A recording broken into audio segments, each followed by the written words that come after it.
За віртуальне життя, реальне переслідування та тюремні строки. Інтернет в Росії та окупованому Криму давно вже став небезпечним. Людей, які відвідують заборонені Роскомнадзором сайти, роблять в соцмережах дописи з критикою влади та спілкуються на заборонені теми у месенджерах, одразу беруть під ковпак спецслужби. Чи можна користуватися інтернетом в обхід пильного ока ФСБ? З'ясовували наші журналісти.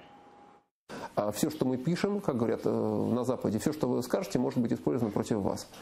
Андрій Бубєєв у рідній Твері почав боротьбу проти Кремля ще 2014-го. На власній сторінці у Фейсбук висвітлював події на Київському Майдані, критикував анексію Криму, намагаючись відкрити очі росіянам. Я высказывал свое мнение, которое называется «не могу молчать».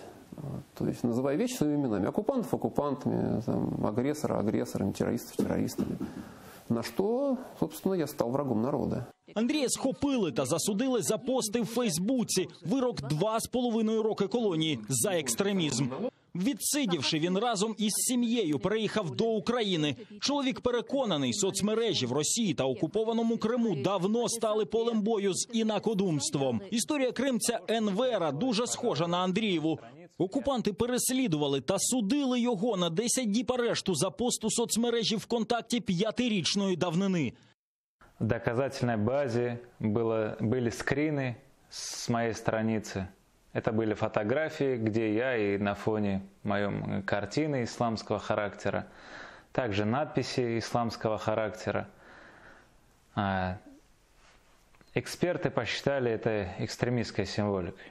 ФСБ відстежують людей не лише через соцмережі. Вона слухає мобільні телефони кримчан, читає особисті переписки в месенджерах. Для передачі інформації, яка може зацікавити силовиків, правозахисники не радять користуватися ані мобільним зв'язком, ані більшістю програм для спілкування в приваті. Не рекомендуется использовать мессенджеры, которые встроены в такие ресурсы, как Одноклассники, либо в такие ресурсы, как ВКонтакте, потому что эти ресурсы напрямую контролируются ФСБ. Если говорить о мессенджере Viber, то им мы не рекомендуем, и наши эксперты по информационной безопасности не рекомендуют пользоваться по той простой причине, что сервера Viber находятся на территории Российской Федерации. Чи є серед мобільних додатків та соцмереж безпечні для спілкування, ми спитали у експерта з інформбезпеки. Нужно все упрощать, общаться тет-а-тет. Если возможности такой нет, пользоваться средствами связи, которые шифруют информацию из конца в конец. Социальные сети этого не делают. Они сохраняют данные на серверах, контролируемых как минимум социальной сетью. В большинстве юрисдикций по ордеру оттуда выдадут данные по решению суда. А от серед месенджерів, на думку фахівця, єдиним додатком із високим ступенем безпеки залишається лише Signal.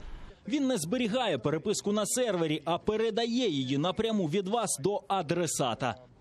Вы берете Signal, например, или другой надежный мессенджер, вы в нем ставите, например, не знаю, истечение сообщений там на 5 минут, да, и сообщаете кому-то что-то. Он это прочитал, через 5 минут сообщение будет удалено. Оно будет зашифровано от вашего устройства к его устройству, и никто по дороге не сможет его перехватить. Только так. Що ж до соцмереж та додатків, що зберігають інформацію на серверах, то їх безпеку ніхто не гарантує. Прикладом, минулого місяця хакери зламали Facebook, вкравши дані 50 мільйонів користувачів. З якою метою це було зроблено та де випливе інформація, наразі невідомо.